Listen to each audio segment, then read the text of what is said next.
This is Sakina Ali and welcome back to our channel. तो आज हम लोग class 12 computer science with Python की सीरीज कंटिन्यू कर रहे हैं। उसमें मैं मोस्ट इंपॉर्टेंट क्वेश्चंस लेके आई हूँ कि किस टाइप के क्वेश्चंस आते हैं और उसे कैसे सॉल्व करना चाहिए। ठीक है, सारी चीजें मैंने इस वीडियो में बता रखी है, तो वीडियो को एंड तक देखना बिल्कुल ना भूलें और साथ ही साथ हमारे चैनल को सब्सक्राइब करें, साथ ही साथ बेल आइकन को प्रेस करना ना भूलें कि ऐसी और वीडियोस आप तक जल्द ही आती रहे। तो चलिए वीडियो को स्टार्ट करते हैं। आज हम लोग करने वाले एरर फाइंडिंग क्वेश्चन। कितने मार्क्स का वेटेज आता है तो ये भी मैं बताऊंगी सारी चीजें। और आप लोग हमारे टेलीग्राम ग्रुप पे ज्वाइन हो सकते हैं, तो उसकी लिंक मैंने डिस्क्रिप्शन बॉक्स में दे रखी है और हमारी बाकी सारी कंप्यूटर साइंस की लिंक्स भी मैंने दे रखी है आप लोगों को। तो जल्दी से जाइए, वीडियोस को देख लीजिए और ऐसे ही मैं वीडियोस और लाती रहूंगी। तो लेट्स गेट स्टार्टेड। तो आज हम एरर फाइंडिंग क्वेश्चंस करने वाले हैं। अब जहाँ जहाँ इस प्रोग्राम्स में एरर है उसको हमें सॉल्व करके करेक्टेड वर्जन्स में लिख देना है। तो जहाँ एरर से उसे हम अंडरलाइन या दूसरे कलर से करके करेक्टेड वर्जन्स में लिखेंगे। तो हम किस टाइप के क्वेश्चन सॉल्व करने वाले हैं? Error finding questions. अब सबसे पहले एरर फाइंडिंग क्वेश्चंस में क्या होता है कि हमें एक प्रोग्राम दिया होता है, उसमें से हमें एरर निकालनी। तो लेट अस स्टार्ट कि यहाँ क्या दिया हमें, DEF। अब इसका मतलब हम सबको पता है। What do you mean by DEF? कि ये डेफ एक कीवर्ड है जिसको हम फंक्शन बनाने के पहले क्या डिफाइन करते हैं। अब ये मुझे बताओ, डेफ कीवर्ड ऐसे लिखते हैं क्या? तो नहीं, all the keyword should be written in lower case. तो ये क्या है? ये तो अपर केस है, एक्सेप्ट किसको? ट्रू, फॉल्स और बूल को छोड़ के सारे keywords should be written in lower case. तो ये क्या हो गया, एक हमारी एरर हो गई। ठीक है, अब चलो आगे बढ़ते हैं। तो ये क्या है, मैंने एक फंक्शन का नाम रखा है।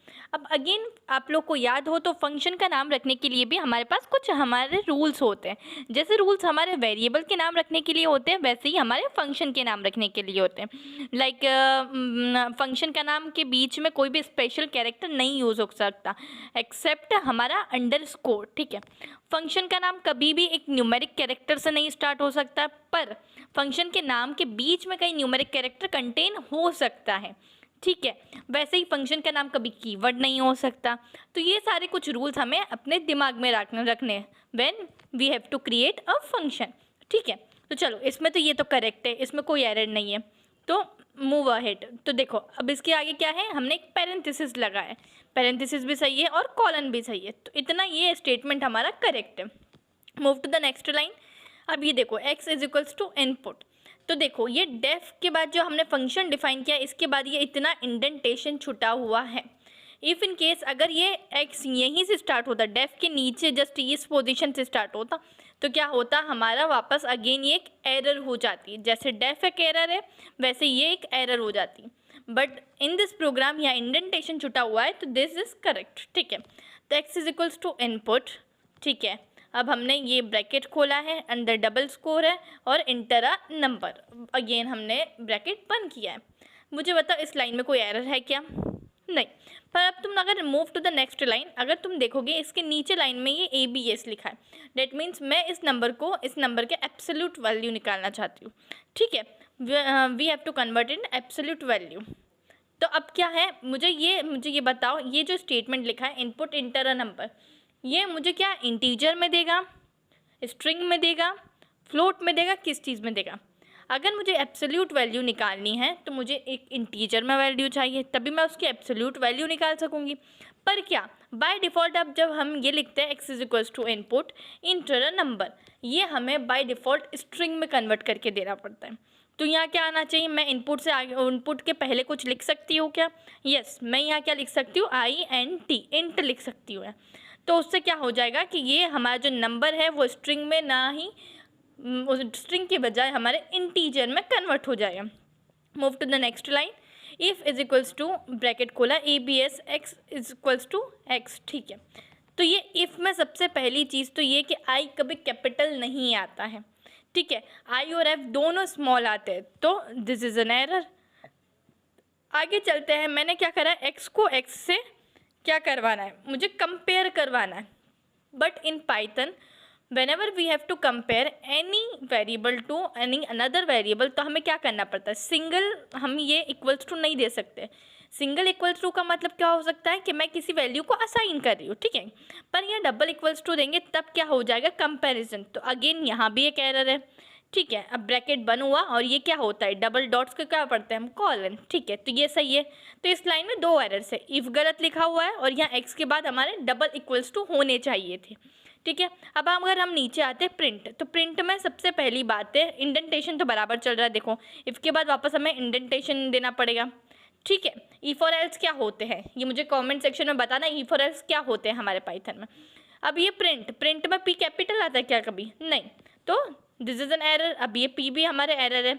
अब इसके अंदर क्या करा है हमने, इंटर अ पॉजिटिव नंबर, ये मैंने एक स्टेटमेंट प्रिंट करवाया, एक लाइन प्रिंट करवाई। ठीक है, अगर देखो बच्चा, अब यहाँ जो मैंने डबल कोर्स दिया है, अगर यहाँ सिंगल कोर्स होता और यहाँ डबल कोर्स होता तो भी again it will be N error. ठीक है, पर यहाँ दोनों जगह डबल कोर्स है तो ये एक हमारा परफेक्ट सेंटेंस है, परफेक्ट स्टेटमेंट है। ठीक है, पाइथन के लिए। वैसे अगर यहाँ इधर सिंगल कोर्स होता और इधर डबल कोर्स होता तो it will be an again an error. ठीक है, अब नीचे हम आते हैं एल्स ब्लॉक, तो एल्स बिल्कुल सही लिखा हुआ है, एल्स स्मॉल में लिखा हुआ है, प्लस हमारे किसके साथ, कॉलन के साथ लिखा हुआ है। अब x is equals to star -1, तो ये क्या होता है, हमारा एक शॉर्ट हैंड ऑपरेटर होता है। पर मुझे ये बताओ, ये शॉर्ट हैंड ऑपरेटर का सिंटेक्स सही लिखा हुआ है क्या? नो, ये क्या है, हमारा गलत सिंटेक्स लिखा है। शॉर्ट हैंड ऑपरेटर का सिंटेक्स हमेशा कैसे लिखा होता है कि जो हमारा ऑपरेटर पहले आता है और उसका असाइनमेंट बाद में होता है। मीन्स ऑपरेटर कौन सा है, स्टार पहले आएगा मेरा और फिर इज इक्वल्स टू आएगा, समझ रहे हो? ठीक है, तो ये इधर भी हमारी क्या होना चाहिए, ये दोनों शिफ्ट होने चाहिए, स्टार पहले आएगा और इक्वल्स टू बाद में आएगा, तो again it is an error. ठीक है, नीचे आते हैं प्रिंट स्टेटमेंट करवाया और हमने क्या करा है, नंबर मेड पॉजिटिव। ठीक है, ये भी सही लिखा हुआ है, इधर भी डबल कोर्स है, इधर भी डबल कोर्स है, प्रिंट भी सही लिखा हुआ, अंदर सारी चीज़ें सही लिखी हुई। अब मुझे एक्स भी प्रिंट करवाना है, तो एक्स मैंने प्रिंट करवाया। अब मुझे ये बताओ, ये स्टेटमेंट में तुम लोग को ऐसा लग रहा है कि समथिंग इज मिसिंग, ये बताओ। पूरे स्टेटमेंट को अच्छे से देखो और मुझे कमेंट सेक्शन में बताना। यही पॉज करो वीडियो को और जस्ट सोचो, मैं तो बता ही दूंगी तुम लोग को, पर तुम लोग थोड़ा अपने ब्रेन पे तुम लोग थोड़ा सा जोर डालो। अब देखो मैं बताती हूँ, अब क्या हो जाता है जब हम लोग किसी भी नंबर को, किसी भी, अब मुझे एक्स को अब यहाँ प्रिंट करवाना है, तो देखो यहाँ मैंने एक्स को प्रिंट करवाने के लिए क्या करा है, सीधा सा लिखा है नंबर मेड पॉजिटिव, तो इसके बाद कॉमा भी तो आना चाहिए। ये मैंने कॉलन लगा के डबल इन्वर्टेड लगा दिया, इसके बाद एक कॉमा भी आना चाहिए था।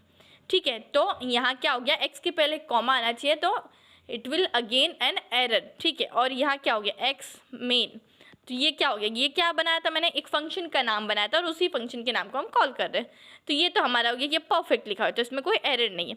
अब हम लोग को इतनी एरर है, तो इतनी एरर को हम लोग को सॉल्व करके क्या करना पड़ेगा, जहाँ जहाँ हमारी एरर्स हैं वहाँ हम लोग को जो जो जगह पे एरर है मैंने वहाँ आप अलग कलर से लिख दिया है।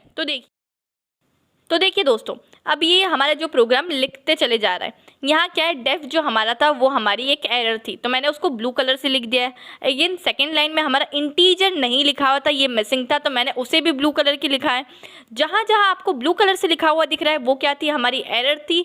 ये पूरा सॉल्यूशन है आप लोगों का, जिसमें मैंने जहाँ जहाँ हमारी एरर्स थी उसको मैंने ब्लू कलर से मार्क किया है। इन एग्जाम अगर आप लोगों को क्वेश्चन आए तो आप लोग को भी यही करना है कि जहाँ एरर्स है उसको अंडरलाइन करना है या फिर आप लोग को अलग कलर से लिखना है। ठीक है, आई होप दोस्तों आप लोग को हमारा वीडियो अच्छा लगा हो। इसे ज़्यादा से ज़्यादा शेयर करिए अपने दोस्तों के साथ, उनकी भी हेल्प करिए कि उन लोग को भी पता चल सके कि कैसे क्वेश्चंस आते हैं सीबीएसई में और कैसे फाइंड आउट करना है। और कैसा लगा आप लोग को वीडियो मुझे नीचे डिस्क्रिप्शन बॉक्स में ज़रूर बताना, और कोई सजेशन हो तो वो भी बताना कि किस टाइप की वीडियोस आप लोग और मुझसे चाहते हैं। चलिए ये कंटिन्यू करूंगी, नेक्स्ट वीडियो में हम लोग लाएंगे कि मोस्ट इंपॉर्टेंट टॉपिक्स कैसे रहते हैं चैप्टर वाइज। तो चैप्टर वाइज हम लोग टॉपिक देखने वाले हैं कौन सी series, computer science with Python में। इसी के साथ बाय बाय। टेलीग्राम पे जरूर फॉलो कर ले, इंस्टाग्राम पे भी फॉलो कर सकते हैं, वहाँ हमारे रोज क्विज होते हैं और डाउट क्लियर होते हैं। तो चलिए जल्दी से मिलते हैं नेक्स्ट वीडियो में, तब तक के लिए बाय बाय।